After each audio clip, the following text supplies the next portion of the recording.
Hi mga kamanok! Ngayong araw ay nagpahatid ako kay Ate Erin sa post office.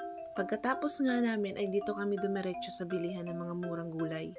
May mga isda rin at iba't ibang pasalubong na mabibili dito. At syempre ito nga ay meron rin may mga halaman, mga bulaklak. Ang iba nga ditong halaman ay sa amin ay damo lang. Abay buti pa dito ang damo ay special. Charis. Bali ngayong araw pala ay pangalawang beses ko ng pagpunta dito kasama si Ate Irene. Noong una nga pagpunta namin dito ay late kami nakarating kaya hindi na namin naabutan yung kangkong. Sa totoo lang talaga kung masipag-sipag ka hindi mo na kailangan mamili sa mga ganito. Charis. Madali naman makapamuhay kung mas maganda yung lupa. Pero syempre nga kung matyaga ka talaga ay makakagawa ka ng paraan. Hays, sana oil. Pagtingin nga namin sa mga gulay ay medyo may tumaas na presyo. Pero sa totoo lang kahit medyo tumaas ang presyo ay pinupuntahan at dinadayo pa rin ng mga tao. Pagdating nga namin ay yung parking lot ay puno na. Eto nga't kumuha ako ng pangsahog sa sinigang at napakasarap naman talaga ilagay nito sa sabaw. At kung nakikita nyo nga po yung mga presyo ng cake at mga bread, aba, eto nga'y mas mahal pa sa mahal mo. Syempre nga sa mga tipid na taong tulad ko, hinahanap ko agad yung may mga sale. Eto nga't nakakuha rin ako dyan ng laurel. Kagaiba nga ang laurel dito at green pa. Kumuha nga rin ako ng bawang dito gawa ng si tatay walang bentang sibuyas nung nakaraang araw.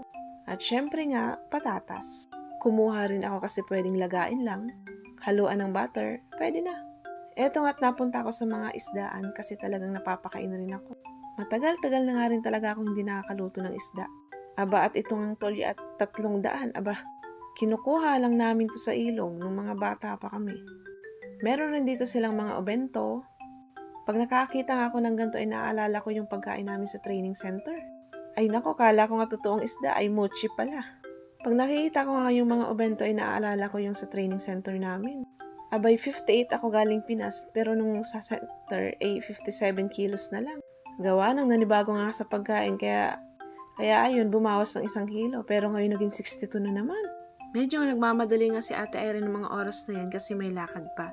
At ito nga yung mga nabili kong gulay. Salamat nga at may Ate Irene kami dito na 1 call away lang. At eto nga pagdating ko sa bahay ay pagkatapos namin pumunta sa 7-Eleven, kumain ako at nagluto na rin pagkatapos. Abay sa akin ka lang makakita ng halo-halong gulay. Patatas, repolyo at okra. Yun bang feeling na talagang napapakain ka ngayon sa gulay at mga isda? Yan nga pong parang meatballs ay abay siomay po yan ay di nagagalaw sa ref kaya hinalo ko na lang. Sa akin ka lang talaga makakita ng mga kakaibang luto. Tuna nga ang hinalo ko dyan kaya talagang napakasarap. At eto ngayon may pang 1 lingguhan na naman akong pagkain. Syempre nga namimiss ko nga yung kanin isabay dito. Pero wala, maghagawa. Dito nga pala kami bumili sa Iki Iki Village. Asya mga kamanok, salamat sa panonood. Janet!